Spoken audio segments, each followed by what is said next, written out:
শেখ হাসিনার চেয়ে বড় জালেম এই বাংলার জমিনে কেউ ছিল না বলে মন্তব্য করেছেন গণ অধিকার পরিষদের সভাপতি নুরুল হক নূর।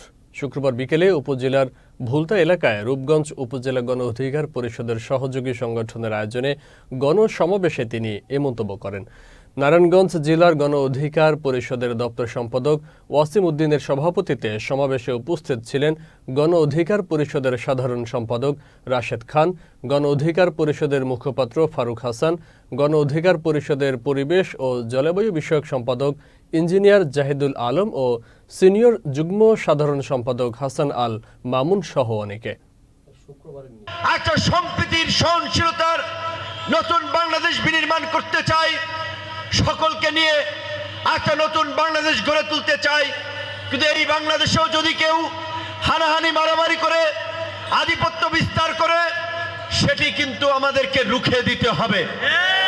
সেটা যে যত বড়ই জালেম হোক, যত বড়ই শক্তিধর হোক, শেখ হাসিনার চেয়ে বড় জালেম এই বাংলার জমিনে আর কেউ ছিল না।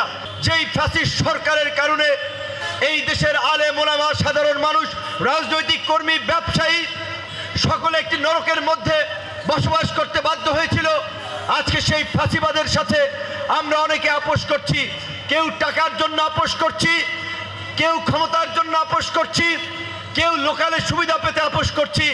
কিন্তু আমরা গণ অধিকার পরিষদের পক্ষ থেকে পরিষ্কার বলে দিতে চাই, ফাঁসিবাদের প্রশ্নে, আওয়ামী লীগের প্রশ্নে এই গণ অধিকার পরিষদ বিন্দু মাত্র আপোষ করবে না।